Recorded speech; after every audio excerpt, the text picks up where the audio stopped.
Good morning, boys and girls. My name is Mr. Anthony Johnson, and I am the principal of Snelson Golden Middle School. Today, we will be reading this great book entitled The Book Without a Story. Are you ready? I am. Here we go. The Book Without a Story. The library is a place that is full of stories. There are all sorts of stories to read there. Funny stories, scary stories, and there are also the stories that the books tell all about you. Oh, yes, when the library closes and the last librarian has gone home to bed, when there is absolutely nobody about, all the books come out and talk to each other. My last reader read me on the bus, said Billy, the big book of birds. My last reader read me at lunch, said Susie, the space story. There are splashes of soup on my pages, yum. Sitting way up on the highest shelf in the library, Dusty sighed sadly. They put me up here when I arrived, so no one has ever read me. I don't even know what kind of book I am. There's a girl called Sophie who comes in here all the time. She loved to read you, said Marta, the book of math puzzles. But how will she see me if I'm all the way up here, said Dusty. Leave that up to me, said Paul, the pop-up book of Paris. The rest of the books made a book ladder so that Paul could climb up to Dusty's shelf. The next morning, Sophie came into the library with her dad and her little brother Jake. As she was passing under Dusty's shelf, Paul opened his Eiffel Tower's pages and popped Dusty off. Good luck, he said. Down Dusty tumbled until he landed on the floor, right in front of Sophie. She picked Dusty up, and she was just about to open him when she saw her friend Layla. So instead, Sophie put Dusty on a table and ran over to say hi.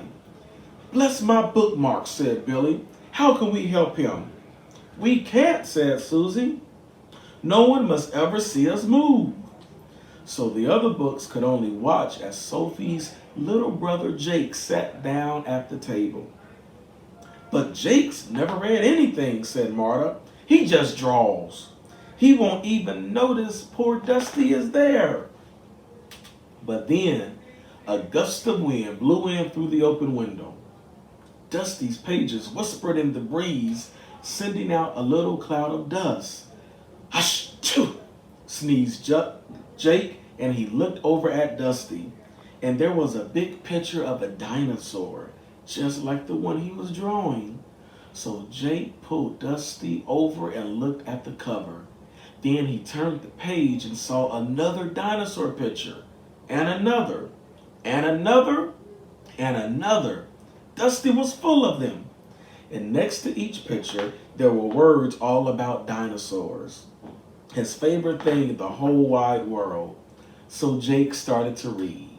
And the more he read, the more the hot, jungly dinosaur world of Dusty, the Book of Dinosaurs, grew inside his head. He was still reading when Dad said it was time to leave.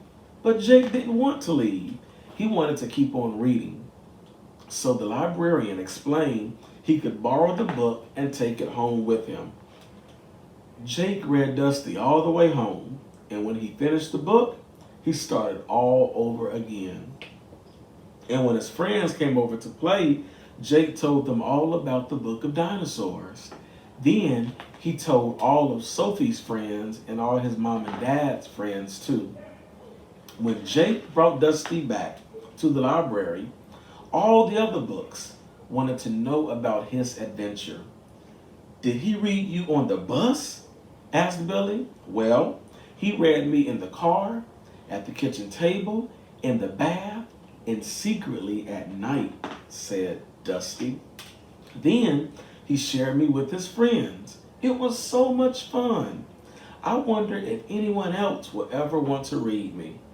Just look, said Marta. So Dusty did.